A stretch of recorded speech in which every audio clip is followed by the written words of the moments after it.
Speaker.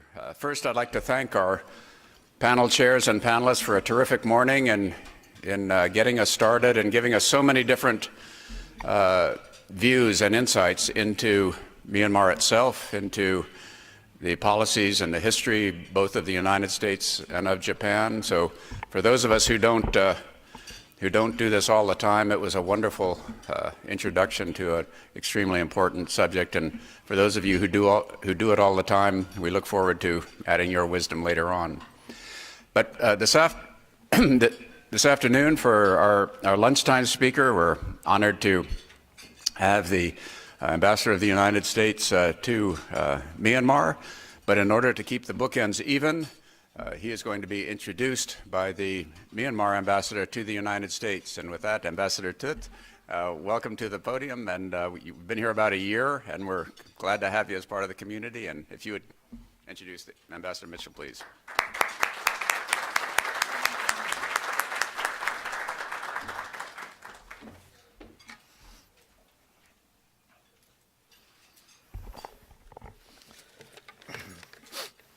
Good afternoon, everybody, ladies and gentlemen. Before I proceed, I would like to express my sincere thanks to the organizers of this conference, especially the Kyaw Peace Foundation of USA, and of course Admiral Blair, as well as all to the speakers from here and abroad, and participants in this event. Today we are here who are interested in Myanmar, and learn and share views on the current trends of Myanmar towards democratization and economic development. So it is my great pleasure to introduce our well-known U.S. envoy, who is going to brief us the latest development in Myanmar by sharing his views and thoughts on it. He is Ambassador Derek Mitchell, the first ambassador of the United States to the Republic of the Union of Myanmar after the normalization of diplomatic relations between the two countries. Ambassador Mitchell has assumed his current important responsibility since 11 July 2012, not only to represent the United States government, but to step up his continued efforts supporting Myanmar and its people in line with his government's engagement policy that he had been implementing from August 2011 to June 2012 as the first special representative and policy coordinator for Myanmar. Prior to this appointment, the ambassador served as Principal Deputy Assistant Secretary of Defense, Asian and Pacific Security Affairs in the Office of the Secretary of Defense from April 2009 until August 2011. Beforehand, Ambassador Mitchell served various kinds of career at CSIS from 2001 to 2009, at the Office of the Secretary of Defense from 1997 to 2001, at the National Democratic Institute from 1993 to 1997, and at the Office of the Senior Foreign Policy Advisor to Senator Edward M. Kennedy from 1986 to 1988. Obviously, I would say Ambassador Mitchell possesses a wide range of expertise in terms of strategic and security components of Asia. Through a reading of his interview with The Politic on 14 August 2013, I have learned that he fell in love with Myanmar during his first trip to Myanmar in 1995 while working at NDI and kept enough of an eye on the country. He had a review on a debate about Myanmar which was largely focused on whether to continue with the policy of sanctioning the country or to engage it when the State Department began to focus on Myanmar around 2007. Then, together with a friend of his, namely Michael Green, who used to work for the then Bush administration, co-wrote a piece for Foreign Affairs suggesting that there should be some task from the U.S. government to focus on Myanmar specifically as a representative or kind of special envoy. So I realized that Ambassador was the one who had created the idea of assigning a special representative for Myanmar, and he is the one who was assigned to it. And so Myanmar political reform is now turning to a multi-complex situation, creating a series of challenges with high demands from many corners rather than opportunities, while the government is trying its best to resolve such crises and overcome this kind of obstacles on its reform process with cares and restraints. This year, 2015, is in fact very important for all the citizens of Myanmar as election will be taking place in November. The government prioritizes peace and stability in the country as always, but this moment in particular, in order to avoid any unrest in the country before the elections.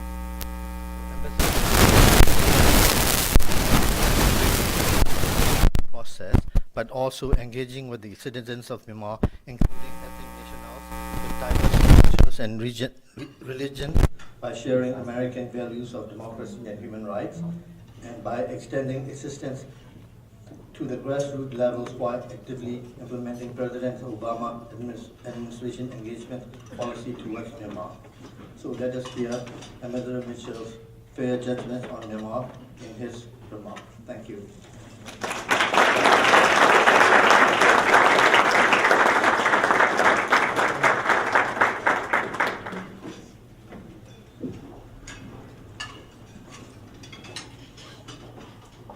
I should start the way I always start in Myanmar, which is "Hello, Mingalabakana," which in this crowd people kind of go like. That's sort of hello. That's the greeting that you say at the beginning of a speech. Thank you, Mr. Ambassador, for that extremely kind introduction. It's really an honor to be introduced by you, and you're doing a fantastic job here in Washington. So congratulations on what you do every day here to support your country and the relationship. I want to thank, of course, Admiral Blair. I want to thank so many people in this room. Actually, this entire table are old friends and colleagues, Jim Schoaf and David Steinberg, and just so many people here. It's fun to do a U.S.-Japan conference where I don't have to talk about Okinawa. So when I heard that I can talk about something other than, Futenma replacement facility, or those of you who know, I leapt at the chance. I'm like, I'm going to do this. But I appreciate, also I think Kazuo Kato is here, who's there she is, my assistant for years at CSIS. So it's great to have her. I know she works for SPF, and she's a great, great friend for so long. Dan Bob, somewhere in the room there he is also. Thank you very, very much. As suggested by the ambassador, those who may have known me in the old days knew me as kind of a guy who cared about security strategy. I worked on Northeast Asia and some Southeast Asia, China, and I wrote about many things. But few people knew that actually that was where my head is. But where my heart always was with Myanmar for many years, starting when I first went there in 1995. What I'm doing now is truly a labor of love, in the sense of appreciation for the country itself, but also a remarkable moment in time where we can build relations and rediscover each other, in essence, after so many years of being alienated and set apart. And I've worked again over these years on this critical alliance, U.S. and Japan, and it seems to me that bringing together this critical alliance, and that should be thinking regionally and globally, and thinking about common interest, that it makes sense that we would look to bring that to this issue of this change, this evolution that's going on in Myanmar. The common interests we have, U.S. and Japan, ASEAN viability, that Myanmar is at the centerpiece of. Economic integration, open lines of communication, connecting the dynamism of South Asia to the dynamism of Southeast Asia and Northeast Asia. And just simply peace, stability, development, and democracy in the region. Myanmar, in some ways, was that missing piece of the region in our relationships, and also in the integration of a very critical part of the world for the U.S. and for the world. But, of course, the last couple of years, Myanmar has been everyone's favorite good news story. Everyone felt like there were such amazing changes, things were evolving. It was a hopeful moment amidst a lot of bad news internationally. And I think it still is a remarkable story. And it continues to unfold. What's happening is that the country is truly in play. It is unfrozen, things are happening. It may be maybe not entirely a different day, but certainly a new day. It's something different happening there. But we're still not sure exactly where things are going. But we have seen, of course, over 1,000 political prisoners released. Independent media have been allowed. Welcomed in VOA and RFA and DVB. Aung San Suu Kyi is in the parliament. The National League for Democracy is now a registered political party. There are labor unions, vibrant civil society that is engaged and active and has a voice. There are questions about limitations on that, but they are quite vibrant and demonstrating every day.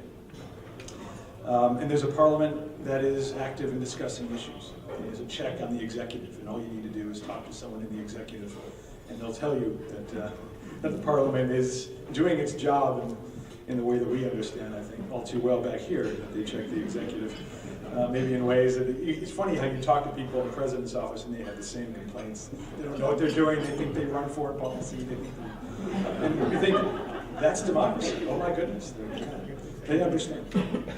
But of course the expectations, because of what has been unleashed, the expectations are quite high. And no one is claiming mission accomplished. No one is assuming that this is going to be a smooth road. There are many problems that do remain, and I think we've all seen that in the headlines. Concerns about excessive use of force or some old methods dealing with contemporary problems, the issues of Rakhine State and the Rohingya. Questions people have about whether there's protection laws and whether there's some discriminatory tendencies towards certain religions or just issues that are starting to bubble up in society. Land is a critical issue. Land confiscations is a major factor, and just talked to Zahu right here, I see in front of me, whose responsibility is to deal with this. This is an extraordinarily complicated issue. And we'll go to the core of whether this change will really help the average person, the average farmer. We'll get to that issue a little bit later. So people are asking, given they see a lot of positives, but then they see these other things, and you see editorials from the New York Times now and the Washington Post, and people are asking, what is going on? How do we make sense of this? Is the reform real or not? And I want to be very candid about my observations of what the dynamics of the country are, and there are many people from Myanmar, and the ambassador is here, and I hope he grants me that license to speak my observations, and I think I'm on solid ground. But the one thing you need to understand about the country, we used to think very simply. Anybody who thought, people that were just casual observers, it was the lady and the junta, right? It was very easy for people in the United States. It was the monks and the military, saffron, very simple black and white issue that people understood. You see the bumper stickers in the back of the car, and it was a comfortable issue, an easy issue for people to take a stand on.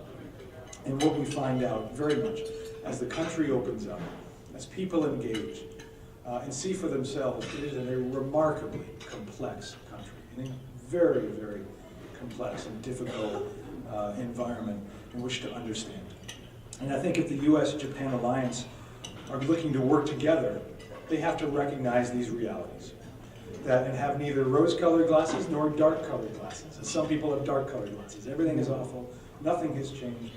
And there's claims that others have rose-colored. I think you have to just recognize the realities of what the country is. And it is a very, very complex country that is hard to get your mind around.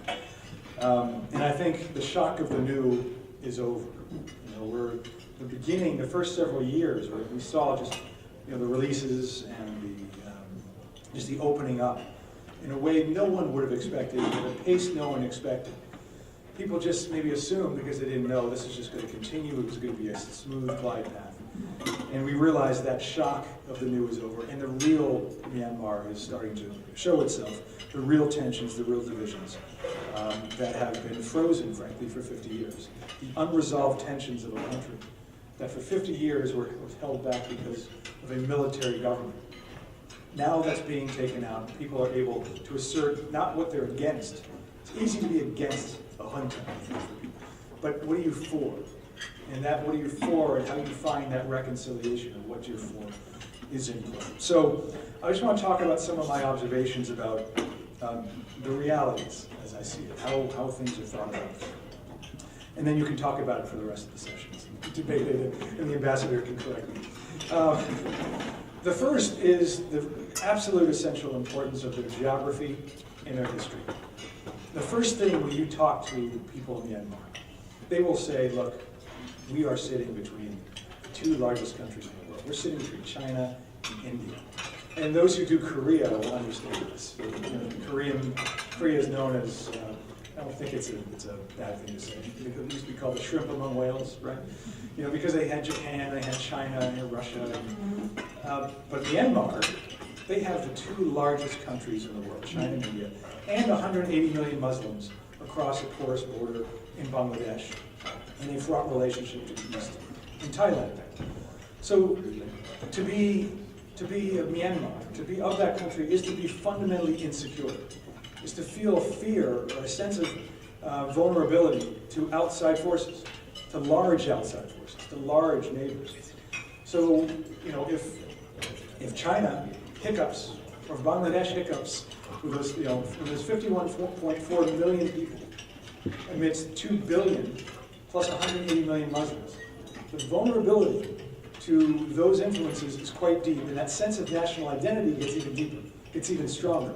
To explain that about Korea, I think it's the same about Myanmar. That sense of strong national identity of we are different than that, we are not that, we have to protect against that, against the external intruder, is very important, I think, mindset. And you have to recognize that as you see how they handle some of their challenges. Their history, of course, of a colonial past, British colonialism.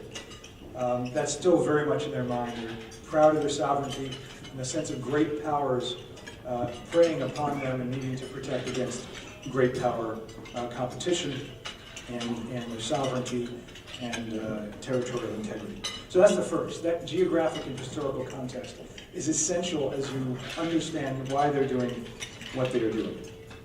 Secondly, as I said, people understood the challenge to be the democracy issue. It's very, very important, but really the defining challenge of the country. The issue that has not been resolved since independence. And in fact, they had democracy in the 50s, so it wasn't the democracy, is peace. How does this country hold together peacefully rather than through use of force? And that is being worked on right now. How do they hold together peacefully? And what is the identity of this new entity? And the work of my friend right here, Min Zaw right in front, is heroic. And the time and effort that he puts into this day by day to try to find a way to bring peace where there has never been since independence. I think as we think about engaging, you have to recognize that that is the central challenge. And everything we do must be conflict sensitive. We have to think about the context. We have to recognize that it is not a single unified country because of this civil war, this civic conflict, or the conflict between these nationalities. But in fact, there are many, many different contexts. You have to understand those local contexts if you are going to deal with it responsibly and contribute to peace rather than contribute to the division. Third is mindsets. You can change the way, you can change a policy, you can open the prisons up and release people, but the mindsets will change much more slowly. 50 years, 25 years of a mindset of people that are not used to interacting with each other. There's no social trust. Nobody trusts anybody in the country. I say that, I always get giggles from Myanmar people. But between ethnic nationalities, within ethnic nationalities, between the Bamar and the ethnics, and between the civil society and the government, the trust, the lack of trust and social trust is deep. Amidst, again, that mindset of fear and vulnerability and suspicion, the idea of compromise is not, and that habit of cooperation simply has not been there. So they fall back on old ways easily because the mindsets will take time to change. And then in the process, thinking about what are we? What is our national identity? Are we a Buddhist country? Or are we a multi-ethnic, multi-religious, tolerant country? This is in play because they've never been able to work that out through political means for at least 50 years. And then, of course, the mindset of rights versus responsibilities.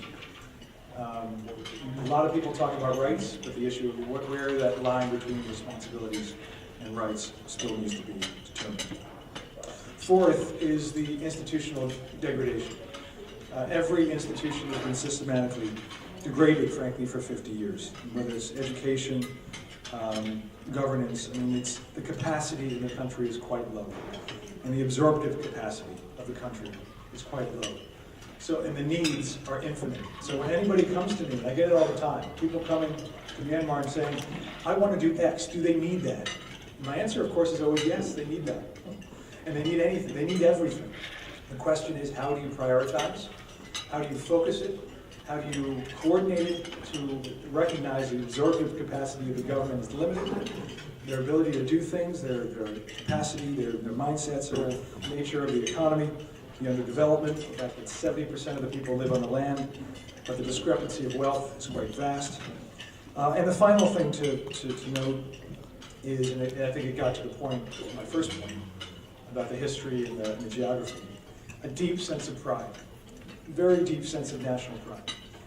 It goes to, again, a sense of vulnerability, but also, I think, well-earned. It's a beautiful country, a tremendous history, a fantastic culture.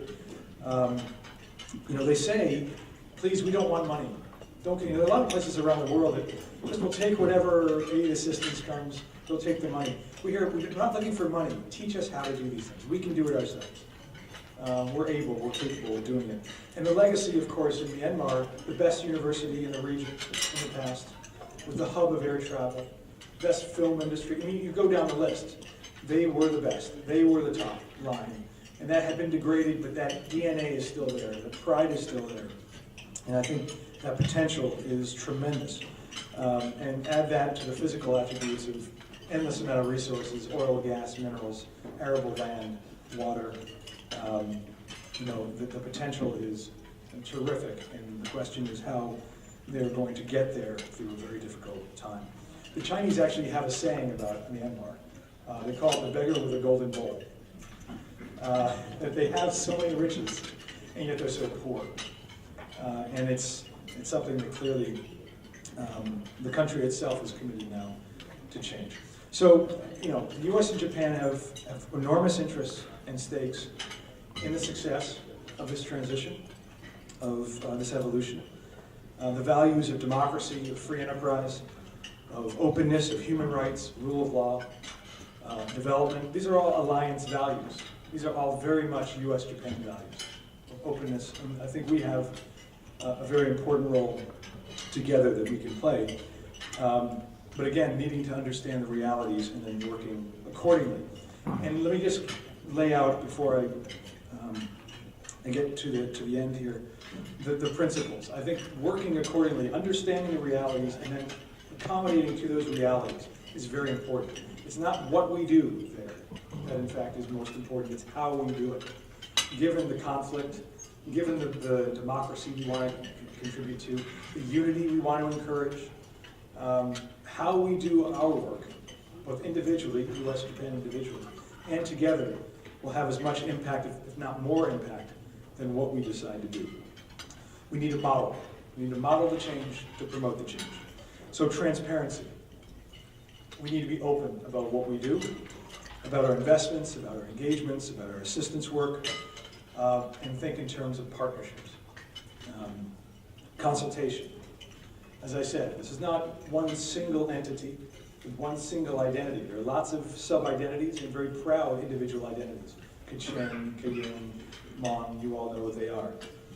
When you go someplace, when we go someplace, it's not enough to get the central government to say, yes, go there and do it. You need to sit down with the people locally, consult, let them understand, and ensure that the buy-in is there so that we are working consistent with the values and we'll have a sustainable program. Civil society is absolutely essential in that process, working through civil society and consulting with civil society as we go. We should be thinking in terms of truly investing and not extracting, not pulling out. When we go in, we invest. We leave something tangible behind, and then, like jobs, like training, or doing work for healthcare, education, etc. Truly invest in the success of the country as we engage, and that means being socially and environmentally conscious. And then not just consulting, but as I say, thinking in terms of partnership. Working with indigenous groups. There are local networks. Because of years where the services were not there, they were not provided by the center local networks have been provided. So they exist, and I think we do best by working with those networks that exist from the bottom up, that are organically grown, and work with that and connect that to the center gradually. But don't simply bring it from the top. Build the confidence bottom up. So as you think about working together, ensuring that there's local buy-in as we go, and empowering civil society, having civil society and locals own the change. Again, I think will help the peace, it will help the unity, and it will help a democratic mindset take hold. And finally, I think making sure you're working with civilians primarily. It's not bad to work with the military. Military has capacity, but do it within a civilian framework, I would advise. Make sure the civilian frameworks get strengthened, and then the military frameworks are supportive of that. Again, thinking about civilian control as being an essential part of reform. Now, the good news in all this is, I think, and the ambassador or others can correct me if I'm wrong, but I truly believe the reputation of the United States and Japan in the country very, very good. They really believe that we're there to help, that they would like to see us engaged, but they will keep that view only insofar as we operate smartly and responsibly and under, with principles of openness and respect for and consultation, as mentioned. There is much expected of us. They do expect us to be the U.S. individually, I think, and perhaps Japan as well.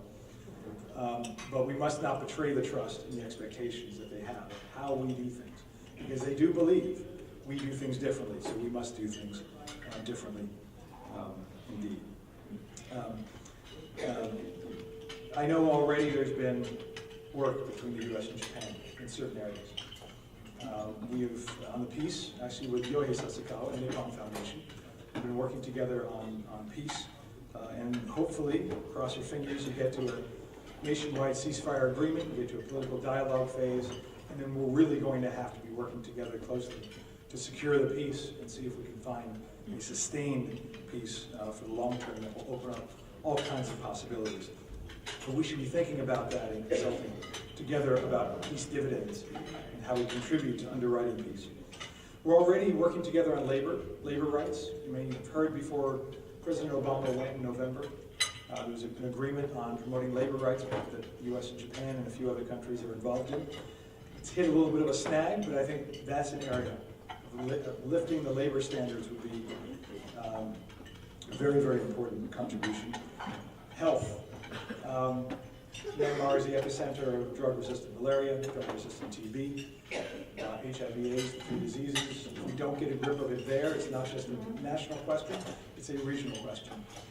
And I think the epidemics, this will hit all of us. And we have a lot we can be doing pretty quickly to get on top of that issue. And I'm working, frankly, with my old friends here in town on ways that we can support bringing together all the different components of society in Myanmar to think this through and maybe underwrite work on particularly malaria, but on other health challenges. And then agriculture, rural development, democracy, rule of law. Finally, this is an important year, as the ambassador said. It's an election year. This is a testing year. Everything that's happened to date, in many ways, has been granted from above. It's been allowed by the old regime, but it isn't necessarily ingrained in the Constitution. The system hasn't entirely, systematically or structurally has not changed. Many of the same people are in similar positions. They are trying to do the right thing. The will is there. There's no doubt in my mind. There's a will to reform. There's a desire to change. There's a desire to develop. But until there is, I think, an election and in a sense that people have their voice listened to, and that power is put in the balance, then probably, I think people are not quite sure what this is about. So this election is an absolutely essential marker going forward. And we are putting a lot of effort into that, and I do hope that Japan thinks about what it can do to ensure that a credible election and a transfer of power to an elected government will be the result next year, and that will open up a host of opportunities. So as I say, Myanmar is not simple. It's not for the faint of heart.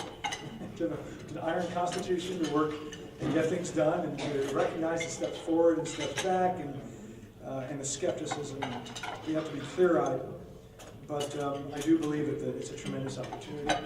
I think this country deserves the best people. Anybody who goes there, first thing they say is these are wonderful, wonderful people. And there's a special place in my heart. I think there's a special place in the hearts of every American who goes. And but we have to, keep our heads and keep contradictions in our head. My favorite line was from a woman in Myanmar, in Mandalay, who at one point, a year and a half, 2 years ago, and there's a lot of talk of nothing's changed, yeah. She said, yeah, nothing's changed, but we don't want to go back to the way it used to be. Which I think really encapsulates the complexity of what's going on. We're structurally, you can say nothing has changed. If you want to look at that, okay, the Constitution is, yeah, nothing fundamentally has changed. Military has its control, but it's, as I say, maybe it's not a new day. I think I said it wrong before. It may not be a new day, but it's a different day. And we have to recognize this different day and engage in it separately and together. And I think that if, as partners, respectful to people and culture, in consultation, being patient, recognizing the complexities and the realities and how long it's going to take, I think there's tremendous opportunity, and I look forward to hearing what you all come up with and to seeing how this proceeds in years to come. So with that, I thank you all for listening, and thank you. Good luck for everyone.